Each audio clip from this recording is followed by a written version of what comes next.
just using 25mm polystyrene, the sharp kitchen knife, nicked out the kitchen, sharpened it with, just score it and it snaps so easily. So it's just 25mm, one set.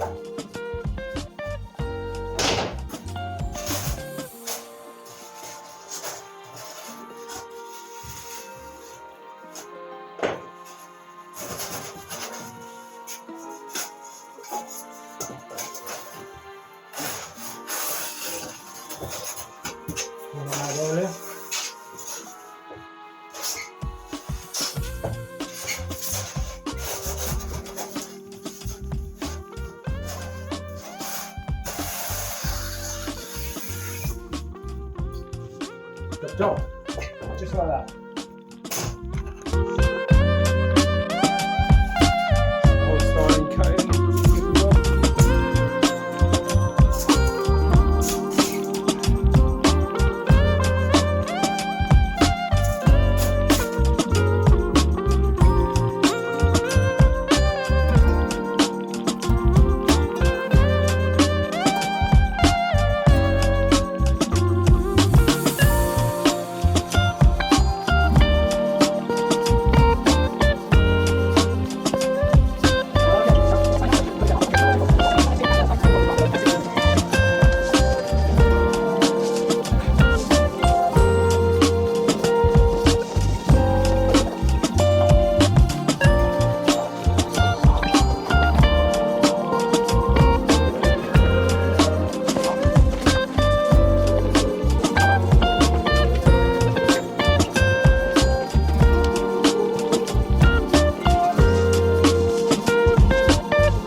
Right guys, so I thought I'd just give you a quick update on the shed and talk about the background of it basically, because I'm trying to refurb it. So basically when I built this shed, probably 6 years ago, I didn't obviously build it for what it's being used for now. So what I built it for was extra storage, a big shed essentially, and this end of it was used for photography, which was my hobby, and I had a dedicated dark room in here.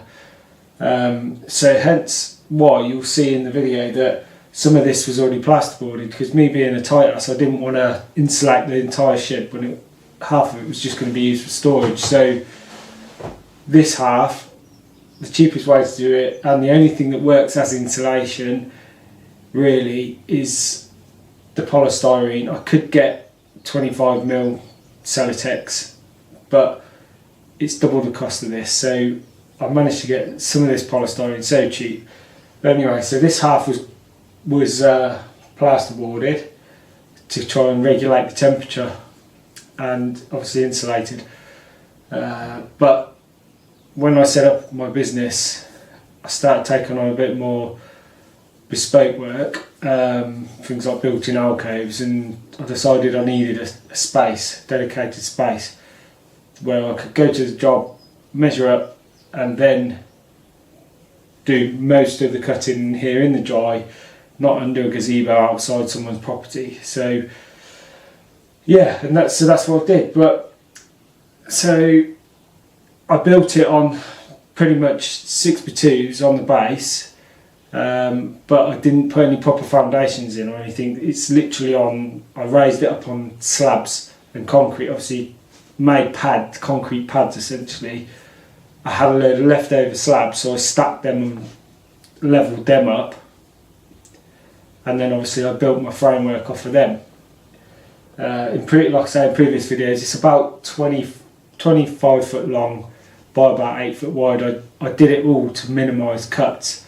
That's why, for the 8x4 sheets, when I did it, and I did it on a massive budget. It's had, to keep it watertight, it did have a felt roof on it.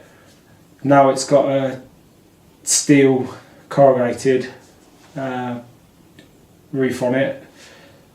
Flashings have got to go on yet.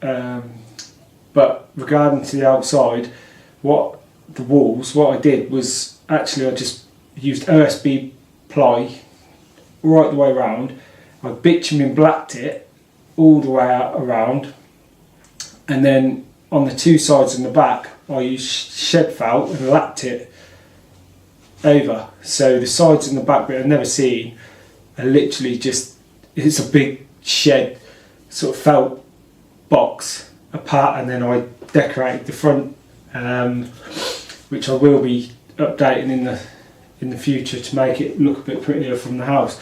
The front is just painted whatever colour we want it. Last year we had it like a blue. This year we went for a bit more of a creamy colour. We changed the colour of it to go with the garden a little bit, so that's fine. But back to the inside. So far, polystyrene in the ceilings, 50mm. Again, I got a load of that given to me from a building site that was left over, builder mate of mine. So that's why I'm using that.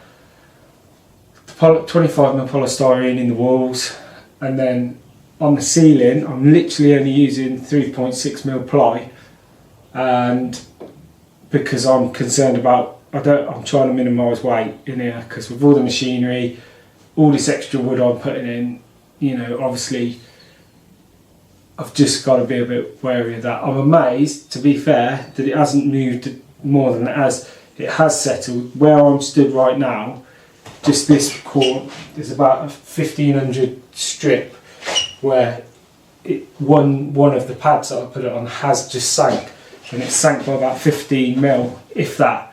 So I'm going to try and, with my brothers, and get a few bodies here, I'm going to try and lift it up and pack it up, and hopefully it won't move anymore. I think it's settled as much as it's going to, but if I can just straighten it, just take this slight dip out of here where I'm stood, it would be great.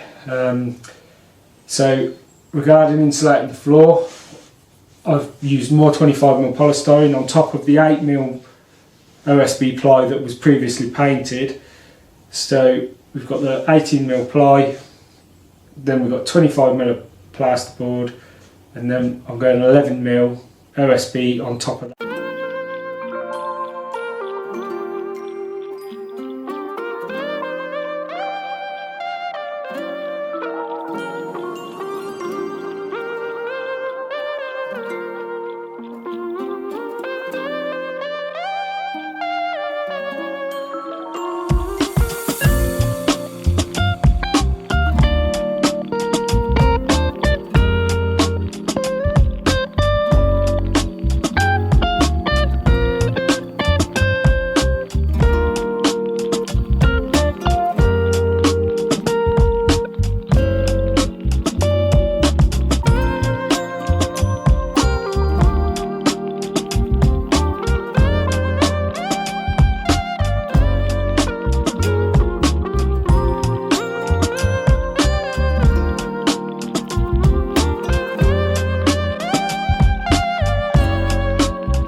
So at this point most of the woodwork was done, and I was just using oils to get the sort of tone I wanted on the ply to give it a bit of an effect. I wanted to darken it down a bit. Then, as you can see, I was also painting in the dark. I did ceilings white, and in the end I decided to change some of the oak to white as well, so it's half and half, because it was just too dark in the shed, on the workshop, having it all the oak colour. But yeah, so pretty much it, and here you go, guys.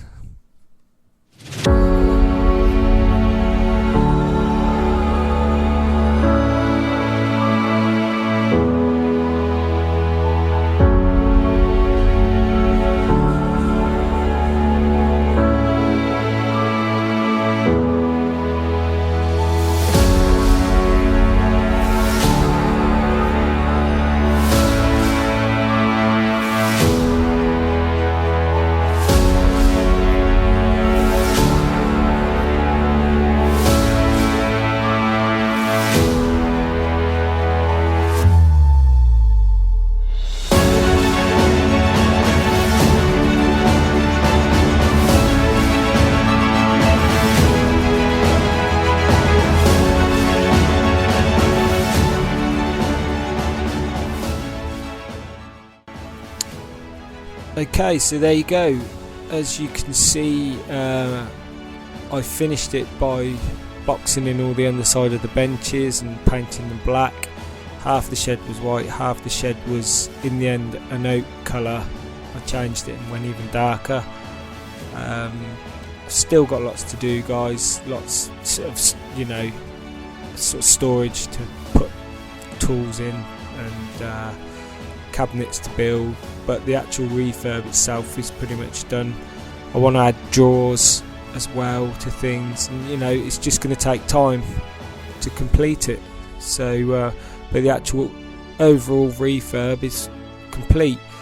I put those plastic shelves in as a temporary measure, really. Down the line I'd like to change them as well, but yeah, so all my extractors and hoovers are all hidden under the benches on remote controls.